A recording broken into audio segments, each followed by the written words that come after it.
Hello out there. This is the functional range conditioning for the sleeper stretch. So we'll show the stretch first. We recommend having a pillow for your head or some stability for the head. Steve's going to lay right on his side like he's taking a nap, and a couple of checkpoints we want to go through right here. So we're gonna go over to his hips first, and he is going to create a 90-degree angle right here. Perfect. So your knees can be bent, your legs can be straight, whatever helps you do it, but his body's in a nice 90-degree angle. And then we're also going for a 90-degree angle over here with his shoulder. So he's touching the part that we're about to train, which is perfect. This is going to stay on the ground. So this part underneath his shoulder is going to stay on the ground. That's the goal. You can put a hand there if it helps you remember. Just try to keep contact with the ground. And then the arm coming on out there is at a 90-degree angle. If this position causes pain or has any sort of sharp pain in the shoulder, we would ask you to kind of close the angle in just a little bit if it's just too much at this time. Steve's been training it for a little bit and he's good to go. So he's gonna go at a 90-degree angle here. He's gonna take the top arm, bring it down till he feels a slight stretch in the part of the body that we were pointing to earlier. And he is just going to hang out for whatever duration he has. All right, so there's the stretch. From here, after the stretch, you will follow with your pails. So what the pails are going to look like is that top arm becomes its pressure or its blocker there. And he's going to be trying to drive his arm that's getting stretched. He's going to try to drive it upwards.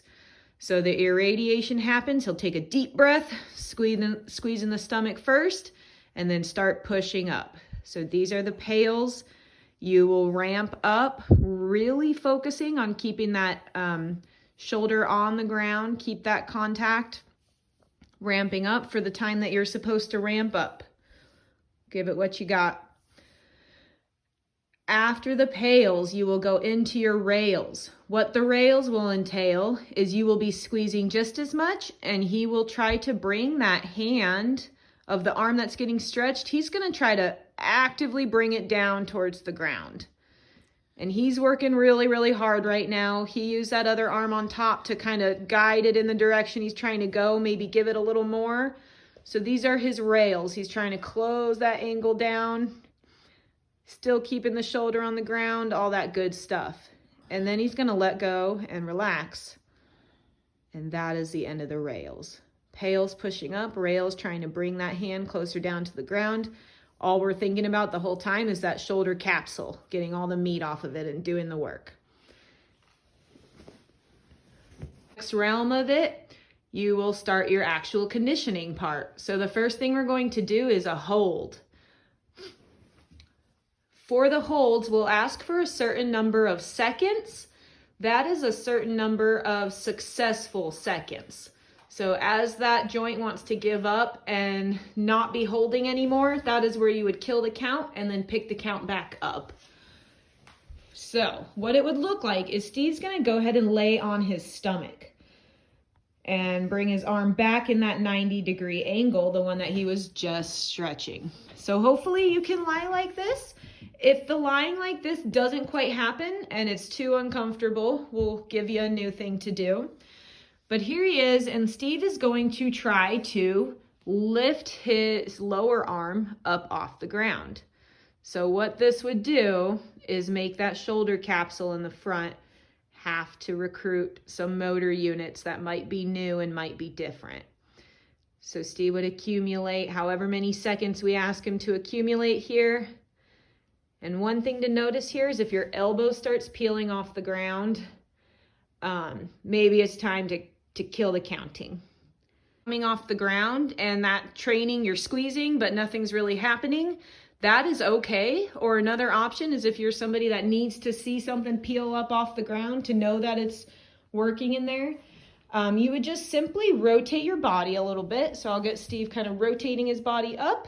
Great. This takes some of the pressure off.